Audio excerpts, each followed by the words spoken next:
Well, I'll be back with part 2 of Captain Blackheart and the Mop Maker.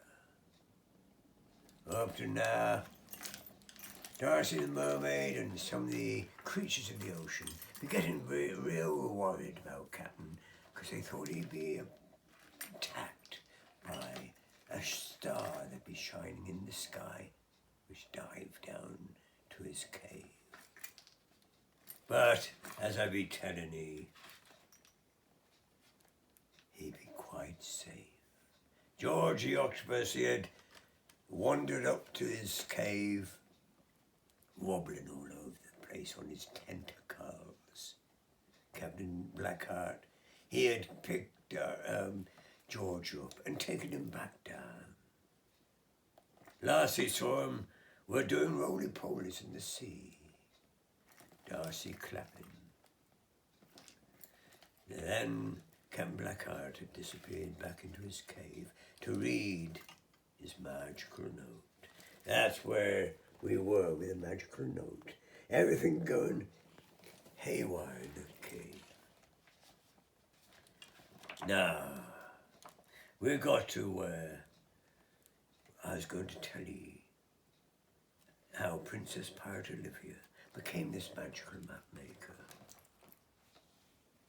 One evening, a mist crept through Olivia's partly open bedroom window, clinging to her walls and making a soft humming noise as it moved. It scared Olivia so much, she dived under a quilt, her body rigid with fear. Go away, her voice trembled. It's not real, it must be a dream. Peeping over the top of her quilt, she could see a woman's face through the mist. The woman spoke in a very soft voice. Olivia, you're not dreaming. This is real. You have been chosen. Olivia's eyes filled with tears, and again she trembled. No, that's not real. Olivia, the voice said, you have been chosen to be the map maker. What? Cried Olivia. The what maker? I don't know how to make maps. Oh, but you do, Olivia. You're already making them, and you've been chosen to become part of Captain Blackheart's magical crew. Her face peering through the mist. There you go. You'll make his maps to protect his treasure when we think it is in danger of being found. You'll be known as Princess Pirate Olivia, the map maker. You're a very special person. Instructions will follow. Then as quickly as her face had turned up, it just disappeared. It's only then that Olivia noticed that the mist had disappeared too. Olivia jumped out of bed to check the windows and turn the light on. Was that a dream? She thought, but it felt so real. Olivia never spoke to anyone that day about what had happened, thinking it must have been a dream, and put it to the back of her mind. The next night, Olivia's mum read her a story as usual, when her eyes started to feel very heavy, and the sound of her mother's voice started to drift far, far away.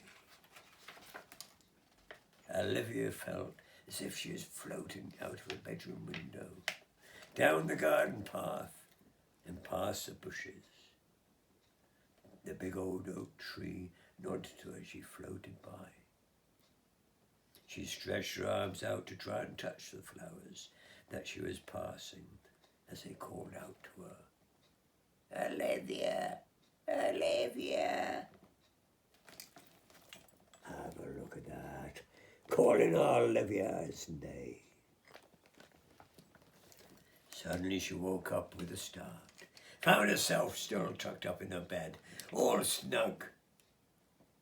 That was definitely a dream, Olivia thought, and closed her eyes. When a tap, tap, tap interrupted her thoughts. She grabbed a quilt and pulled it over her head, and again there was a tap, tap, tap at her bedroom window. Oh my goodness, she thought, someone was tapping at her bedroom window. And her bedroom was upstairs. There must be someone on a ladder or something else she didn't want to know about. So she closed her eyes tight and whispered, "It's just a dream. It's just a dream." She tried to steady her breathing. Then tap, tap, tap again at the window. "Go away," Olivia shouted. But to her surprise, she heard a little voice say, "Olivia." Well, thought Olivia, that didn't sound like a scary, one-eyed monster with knives as teeth. Again she heard her name being called. "Olivia." So very gently and carefully, she slipped out of her bed and slowly crept to the window. Flicking the curtains back, she quickly leapt back into bed. This time, she heard giggling from outside the window. Now, just wait a minute, thought Olivia. Was this some kind of trick? Was someone playing a game? With a bit more confidence, she jumped out of bed, marched straight over to the window, and opened the curtain fully. "Ha ha ha ha! I caught you," she shouted, expecting to see her brother James. Instead, to Olivia's surprise, she saw two very large, beautiful butterflies hovering just above the window ledge. There you go. How about that? Two beautiful butterflies. "Olivia," said one of them said, "open your window." Oh my goodness, thought Olivia. I didn't know butterflies could speak. I really must be dreaming. They also had pretty little faces and weren't scary at all. Olivia carefully opened her window, making sure she didn't catch the butterfly's wings on the edge of the window frames. "Are you really butterflies?" said Olivia. "Yes, we are. We're called flutterbys." Hey, that's a beautiful name, flutterbys. "You are so beautiful," said Olivia. "Oh, thank you, Princess Pirate Olivia," said one of the flutterbys. "What?" said Olivia. "I'm not a princess or a pirate." But then she saw just how beautiful the flutterbys were. Their wings were shimmering pink with swirls of gold, silver and purple. "Wait a minute," thought Olivia. "I recognize those patterns." And quickly she found her paintings. "Look! Just look at my paintings. They're the same patterns as your wings." They be that, be they not? Turny page. The flutterbys began to giggle. Do that again. "Yes, we know, Olivia. We've been trying to tell you. Your paintings are magic. We've been watching you paint outside for quite some time now." "What?" said Olivia. "You've been watching me paint?" "Yes," said the flutterbys. "We've been sent by the sorceress." "What? By who? What's going on? Am I dreaming again?" "No," said the flutterbys. "You're not dreaming, Olivia. Can you see at the bottom of your garden a big oak tree? Can you see something shining on it like a button?" "Yes, I can," said Olivia, "but I've never seen that before." You must go to the big oak tree and press a button. The flutterbies continued. Do it now. And they flapped their wings and disappeared. Oh my goodness, thought Olivia. Dreaming or not dreaming, she knew she had to do as they asked. So she quietly opened her bedroom door and carefully crept across the landing and down the stairs, trying not to make a sound, as she didn't want to wake her mum and dad and brother James. Little did she know that a magic spell had been put upon them, and they were having the most wonderful dreams, and were in no hurry to wake up. Olivia carefully turned the lock of the back door and crept out into the cold night air, her pink, fluffy pink slippers hugging her feet, keeping them warm.